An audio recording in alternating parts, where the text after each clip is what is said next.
What's good, Wagering World? It's your boy Five Star in Vegas, broadcasting live as always from beautiful Summerlin, Nevada. In here with my co-host, my guy, the only Sacramento Kings fan that I know. What's good, Spreader Star? How are you this morning? Oh man, it's the only day the Sacramento Kings fans have to look forward to. It's the draft lottery today, right? But it's like, God, this team's so bad. Even if we win, we'll blow the pick. But you know, a lot of fun things going on in the NBA. Conference Finals kickoff tonight. Pretty excited to break it all down. I'm right there with you. You know, the Rockets. This is a big draft. We got a lot of people in my city and on the Twitter world and the mean streets of Twitter talking about Chet. They want Chet. A lot of them are crying for Chet. Who do you want? Who do you think will be the best out of you know college basketball so much better than me? Smith, Auburn. Jabari Smith. Jabari Smith, best mid-range shooter in college basketball, best difficult shot maker in college basketball. You could tell he did a lot of practice drills with brooms in his face shooting because it doesn't matter about the hand. If he gets his eyes on the back of that rim and his elbow is good. I'm pushing 7 foot. You know, his father was a 7-footer that played in the league for a small while and also played at LSU. Who was his father? Jabari Smith as well. Okay, I don't remember him. Yeah, he played for LSU. He got some run in the NBA as well. But Jabari is he's a hell of a player. I like him a lot with what the Rockets already have. I feel like he would play wonderfully with KPJ and with Jalen Green because simple fact is he plays defense. Like I said, he's long, he's 7 foot. We got things, man. You can't be thinking about centers. Centers right now in the NBA, we've seen about just like now with Luka and the Aiden matchup with Phoenix and Dallas, that it's all about your wing players. You win championships ever since Jordan with the wings. Being a centers ended with Shaq. We haven't seen a center dominant enough to affect the NBA since then. What, Dwight Howard maybe when he beat won the Eastern Conference and they got there. You know, that's about the last time we had a center good enough where he took a team to a conference finals or excuse me to the championship. So and they got bloodied by Kobe, as you know. So and it wasn't a Shaq. It was just Kobe and Paul Gasol. So it's about wings, man. So I'm scared about Chet, man. He's so light. I'm not saying he won't grow into his body. He's very skilled, you know, but his bust potential is way too high for me, man. I don't see any bust potential with Jabari Smith. Shaedon Sharpe is a good one too. Has the highest vertical to come through the NBA draft ever. Great three-point shooter. From what I hear, he has a real dog mentality in him. He didn't get any run in Kentucky because of those violations and things. So a lot of people aren't familiar with Shaedon Sharpe, but he's a bad man too. So I'll be looking at those two, hopefully for the Rockets to take. I'm a fan of Jay Nive. He just doesn't fit what the Rockets are trying to do. He needs the ball in his hand. He's probably going to be a Westbrook, Morant type, maybe even Maxey with the right type of coach who knows how to utilize him right. But just with the Rockets, we already got way too many people who need the ball right now. So Jay Nive isn't the go for me. I think Jabari Smith is easily the guy. Maybe Banchero. Banchero scares me because he reminds me a lot of Melo. His game is very much like old school Melo, Carmelo Anthony. And, you know, in 2022, that doesn't work too well in the NBA. Yeah, I mean, it's just like the NFL. The rule changes have taken away the players that were the most dominant when we were growing up. When I was growing up, it's all about your running back. Yeah. Now they've changed the rules, so the running backs don't matter as much. Same with the NBA. Once they allowed these guards to run around without getting touched, you know, it just changed the league. So I definitely agree with you there. We will see what happens there with the NBA draft. And I'll tell you what, I think it's much better to be a Houston Rockets fan right now than it is a Kings fan. So, you know, I'm sorry about that, guys. Man. They should have moved Fox, man. They messed up. You know it too. We both talked about that. Fox is my guy. He's from Houston, man. I like the kid a lot, but they should have put their stock in Halliburton, man, instead of Fox. Fox seemed like he just took the money. He still doesn't seem like he seemed like he's not really happy there. He's been a winner his whole life. He won in high school, won in college. And I think now he's kind of accepted the loser mentality. And now it's kind of like, I'm just going to get my check. And you can't play like that. And you can't lift the organization up like that. Whereas in Halliburton, I feel like he was just really, really happy to be with that organization and looked at the challenge of being able to take them to becoming a playoff team. Seriously, I don't see that in Fox, man, unfortunately. Well, I don't think Fox has the skills either, because he's so great on offense, but you can't win in the NBA unless you get stopped. So it's like, if you score 30, but you give up 35, what have you really done for your team? And it seems like, the Kings constantly build around players like that. But enough about that terrible organization. Let's slander some other organizations here. Let's start with the Phoenix Suns. Where do they go from here? Because you talked about DeAndre Ayton. It seems like they're done with him, right? Booker got the chance in the post-game interview to say, hey, I want him back. He didn't really say that. He just said, hey, that's my guy. I want the best for him. Didn't say, like, I want to be on the court with him. It seems that him and Monty Williams got into an argument on the sideline that led to him only playing 17 minutes. I thought it was crazy they didn't give him the extension. Now it seems like they were correct in not giving him the extension, because I mean, what did he really do there? That's not a max player. Like we talk about Tobias Harris and these other guys eating up max slots. You're better not paying the wrong guy, because it completely hamstrings your franchise. Looks like DeAndre Ayton's out the door. Chris Paul is 37, man. He's not going to get any better. What did you think about the Phoenix Suns losing to the Dallas Mavericks? I'm just glad I was on the Mavericks, man. I had them plus 235, plus 170 first half. It was almost like I just sat back and I took a step back for a second. And I said, okay, let's look at the matchups on this game. First thing I always look at when I'm dealing with the playoff basketball is who has the best player. The Mavericks did. You know how big a fan I am of Luka. I've been clamoring for Luka to be the MVP all season. So I knew like Luka's going to show up. And it didn't help that I knew that the Suns had been really, really teasing him in the media, mocking him, man. And you don't do that to a dog like Luka. That's why I call him Baby Larry Bird. Not necessarily that he had the same type of game. He's European and, Bird's Midwestern American. But they both had that same machismo where they could play with the brothers. And that's what I respected and liked about both of them, because a lot of guys that's from Europe and a lot of guys who are from America that are from these Midwestern and small schools, they can't deal with the NBA trash talk. They can't deal with it. They get punked every time, and he's not one of those guys. He lifts his game up to the levels. He lets it energize him. He's not afraid to get in your face, and that's what I like a lot about Luka. So when I was studying this last game, Game 7, I'm thinking, okay, who has the best player? Luka. Now let's go to the others.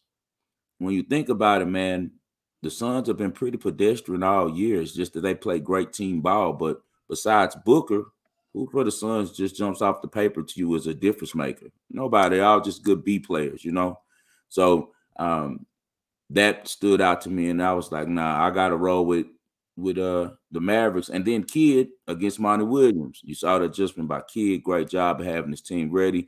He's a little bit more energetic than Monty. Monty's a person that deals with just, staying even keel, whereas in Jason Kidd will get on you. He'll fire you up. He'll get on your roll, and I think that they needed that for Game 7. He brought pretty much everything that team needed as a coach, completely different than what Carlisle brought. And that's why I feel like they would be prepared. And as you saw, they all came and protected their star. Phoenix was doing all of the talking. And another thing that people aren't really talking about is Monty is the more to blame to me than Ayton. The Suns have an unbelievable record this season if Ayton gets up 12 shots or more. How many shots did he get? The last couple of games, they weren't going inside out. They stopped going inside out. And I think that Ayton took offense to that, took offense to not getting his looks. Like, hey, man, I'm a #1 pick. I'm not going to be down here just rebounding, blocking shots, playing D, and I'm not getting any offensive looks. So I'd be very, very curious to see where he ends up. I take him in Houston. We'll take Ayton in Houston. I wish he'd come to us. We got plenty of money. I hope they look at him, because I think he's a great talent. Even though he might not fit with the Suns, I feel like the Suns are going to fall completely off without Ayton. He's a big, big key to their defense and the things that they do. So looking forward, I think the Suns are in trouble, man. Chris Paul is saying he's coming back, but how is he coming back? If we're going to see the Chris Paul that we saw this year, that as the season goes on, he wears out. I mean, can it get you over the hump? He might have missed out on his best opportunity being up 2-0 against the Bucks last year in the finals.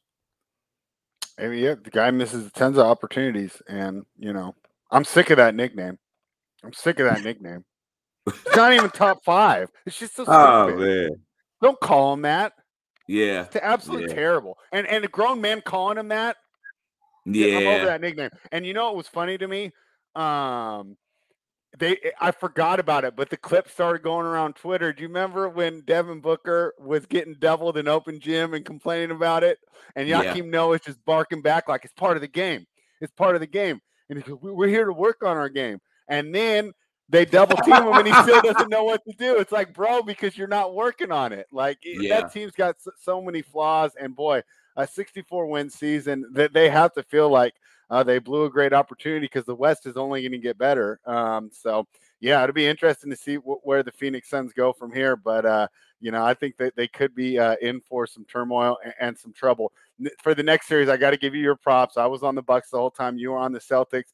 Your guys managed to come through. You're nailing every three-pointer. I don't know what my guys were at, but at one point, off three-pointers, the Celtics had 60 points and the Bucks had 12, right? You're just not going to win in the modern NBA in that way.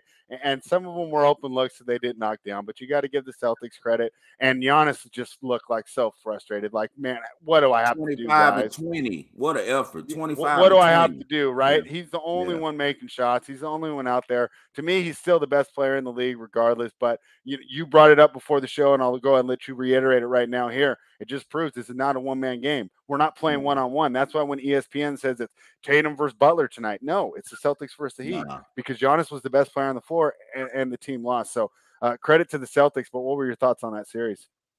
Man, I have a ticket on the Celtics to win the East, as you know, and I just recently purchased one right before Game 7, a small amount on them to win the championship. The Celtics, man for man, have probably the deepest team with talent in the tournament left. You know, man, they're a great team. Man, they got 1A and a 1B in Tatum and Brown. Both of them rise to the moment. Brown, you could tell that hamstring bothered him a little bit. He isn't looking as explosive as he was, but he still is knocked down three-point shooter. He still is going to give effort on defense. Jason Tatum, right before our eyes, is becoming the guy that I thought he would be. I was very high on him coming out of Duke. I don't understand why the Sixers didn't draft him. I thought that they would. They didn't. I don't know why they wasted that pick. I don't even know where that kid at that they took from Texas Tech. He's in Orlando. Who the Sixers took? Yeah, not that year. That year, I believe they took. Was that the same Markelle? They traded for Fultz. You're right. That was the Markelle Fultz drive. They blew another one. To be fair, Fultz looked like he was going to be good at Washington. Man, I would have never drafted him. I saw him in college at the Pac-12. He's decent, but there's no way you take him over Tatum. Tatum's ceiling was Kobe. You know what I'm saying? Coming out like anybody who watched Duke know that was who his game was modeled after. You know, so you don't pass up that. He's almost 6'10". He's a defensive nightmare, long arms, gives effort, and makes probably the toughest shots in the NBA. You know, him and Middleton probably are 1A and 1B on contested shot making. KD's right up there as well. And he's just a hell of a player, man. And think about it, how many times these kids have already tasted the Eastern Conference Finals, Tatum and Brown, and they're under 25. You know what I mean? It's amazing. So I just really like a lot from the Celtics, what they're doing. It was very smart of them to move their former coach up to the front office. He's doing a great job. He did a great job with the hire because what Udoka has brought to this team, oh, my goodness. Dude, they play with so much intensity, and I love the way he's made Marcus Smart a leader. Marcus Smart came from being a leader in high school and college. He was always the best player on the court. He got lost in the shuffle. For some reason, he didn't get along with their former coach, who's now the GM. So now he's back in a great role. He's not even a point guard, but he's doing a great job with leading that team, getting them in the right positions. And the main thing I like about him is ever since he called those guys out, Tatum and Brown, about playing defense, you see what type of difference it has made on that team. The effort that he gives. Man, I had the first half, we hit the Friday game. We both were right on points. You had the Warriors. We'll get to that series next. And I had the Celtics going to win in Milwaukee. As I told you, I seen each game, even when the Celtics lost, besides game 1, they were the best team in all of those games. It just did, the Bucks have a lot of pride, and as the world champions, they played like world champions and gave it all, but they were under man, especially without Middleton. They weren't going to beat Boston without them. After I got through Game 6, the Friday pick that we got, I knew Game 7 was a layup. I went real heavy on the Celtics first half and for the game, and I stole the first half because it really was supposed to. I supposed to lost the first half, which was -1.5. Remember, Giannis had the ball and they got the rebound. What a play by Marcus Smart. He swipes him, steals the ball clean, and then forces Giannis to foul him in shooting motion from half court right before the half, and steals the first half for me. And then the second half was a layup. I think the Celtics only lost one Game 7 in their whole franchise history in Boston, and that was against LeBron. Remember that all-time performance he had against Paul Pierce and those guys. So besides that, you deal with maybe the world's greatest player of all time coming to Boston. Besides that, no one's ever won there. So I knew when they got to Game 7, man, all of the ghost of Red Auerbach and Celtics past was going to be very hard for the Bucks to overcome. Bucks are a very mediocre team. You get past Middleton, you get past Giannis. Like most of these teams, they're just, good C-B players. And their C and B players weren't able to make shots. It's hard for the others to travel on the road, as you know. So Boston was at home. That was a pretty easy pick. Well, now let's get to the series. The Warriors wrapped up things. What a quick burst. I was worried about that. Your play with the -8, man. They quick burst in the fourth quarter, but pretty much what we had already talked about all week about the Memphis was playing their asses off and staying in all these games, but they fourth quarter seemed like whenever the Warriors wanted to turn it on, they could, and they knew that they had control of the series and that they could finish it whenever they wanted to. And they spurred out in the fourth quarter with a great run to get us the cover right there and lock in another winning week. What do you think about that performance by the Warriors? Yeah, I mean, that's the way this team is, right? And they're so explosive. They can just knock it out at any time. So I can't wait to. We'll of course go more into that series tomorrow, but I can't wait to see how they do against Dallas. I think Dallas might match up with them a little better than Phoenix. So we've been talking about it all. We were talking about it all week. I was saying I pray that the Suns don't beat the Mavs because they don't match up well. The Mavs don't match up well with them. But I said the Mavs match up wonderfully with the Warriors. I think they could push them 7 and maybe win the series, honestly. Yeah, I agree with that there. So, well, we'll get into more on that tomorrow. Let's jump into tonight. How are you feeling about the Heat and the Celtics playing in Miami tonight? Ooh, it's going to be a tough one. I know that the Celtics are 13-6 against the spread in their last 19 in Miami. I know that the Celtics have beaten them this year by 30 points one game and about 25 the other. One of those games were in Miami. The last time that they played each other, Miami was able to go to Boston and get a victory with an upset win as dogs. It's going to be a great series, man. Do you know that Miami is I think they won their last 6 Eastern Conference Final Series? Did you know that? Yeah, I guess that makes sense because they're all with LeBron, right? Yeah, They had 4 with.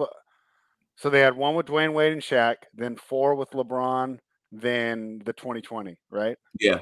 They're 6-0 their last 6 conference finals. Matter of fact, they have never lost in the Eastern Conference Finals. So that'll be something to watch if you got them going against a Celtics team that's, I'm sure, ready to get some revenge because LeBron and the Heat are the ones to stop the Celtics the last couple times from getting to the finals.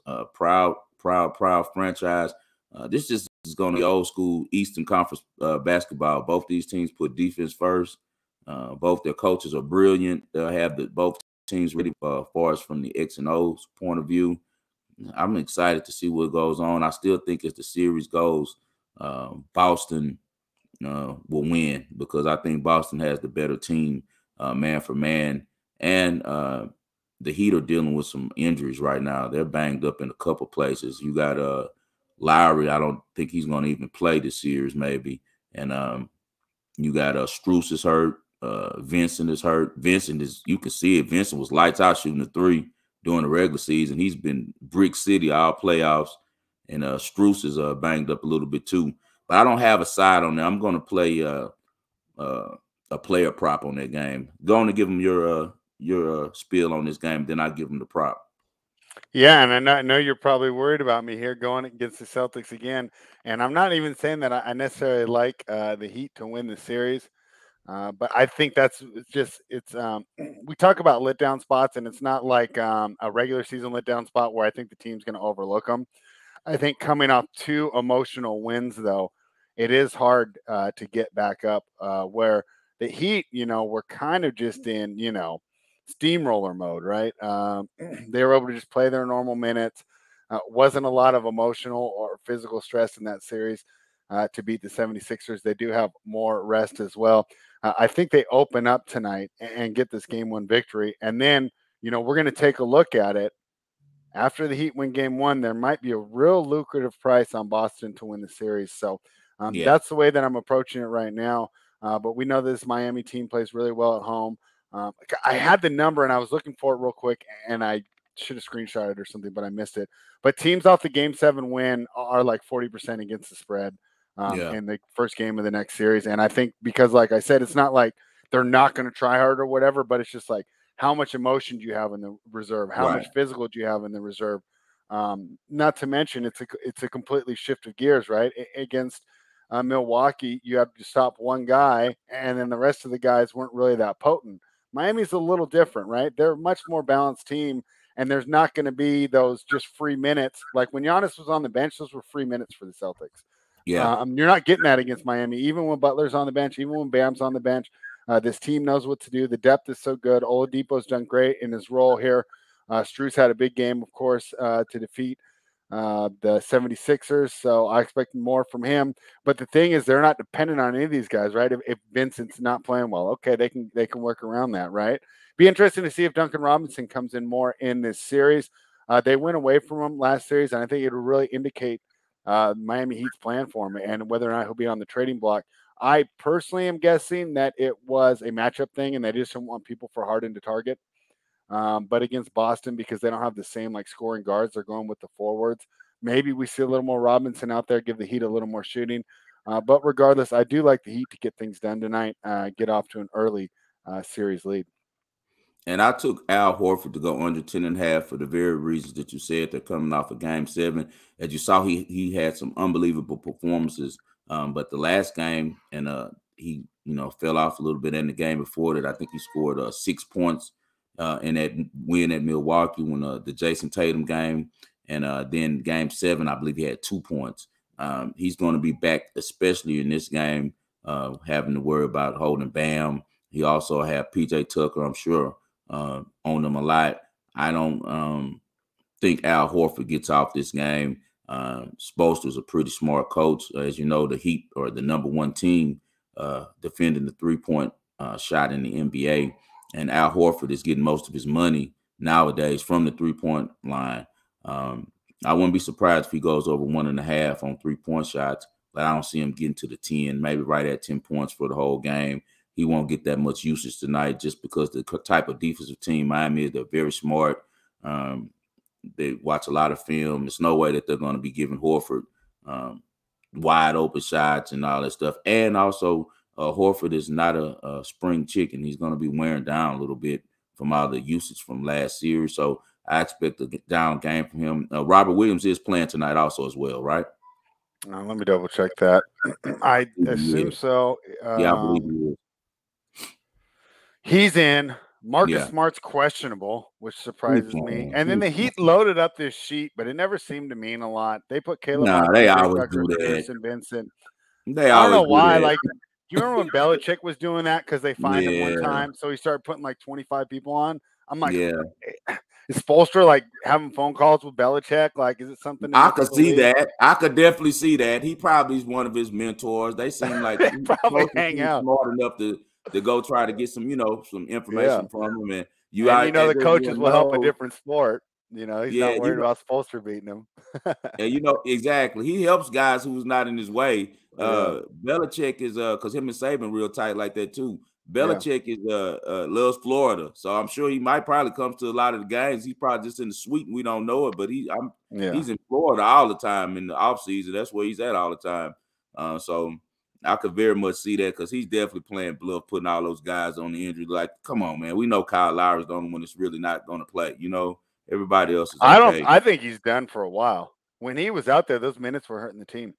They look better with him out. So what's the point? And they, like I said, they have the depth to absorb it. I won't put him out there unless he's 100%. What is his deal for? Did he sign a multi-year deal? I'm trying to think. It was a sign and trade, right?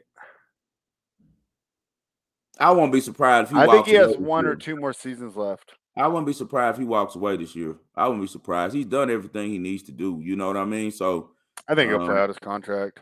Yeah, I mean, a lot of money to walk away from. You know, all these dudes when they come to free money, you know. Yeah. So we especially it's not like a Ben Simmons thing. Like he's really hurt. His teammates see him. They're not like screw you. Like his hamstring's really messed up.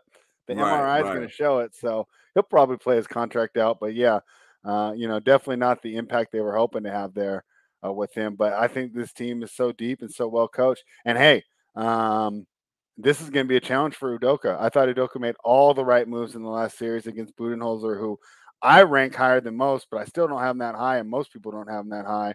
Now he goes against what everybody considers a tactical genius. That's going to be another fun subplot of this series to watch tonight. Yes, two of probably the best coaches is on the whiteboard in the league right now. It's probably those two guys, man, and I'll be very interested to see what happens there. Then we got the other two best on the West, probably with Steve Kerr and Jason Kidd. So it's going to be very, very interesting. Where would the Lakers be right now if they hired Jason Kidd instead, right? Instead of making him be an assistant because you're worried about the press you're going to get because he had a DWI or something not that long ago. You know, Dallas. Yeah, I always wonder with that team. I mean, I don't know. Yeah.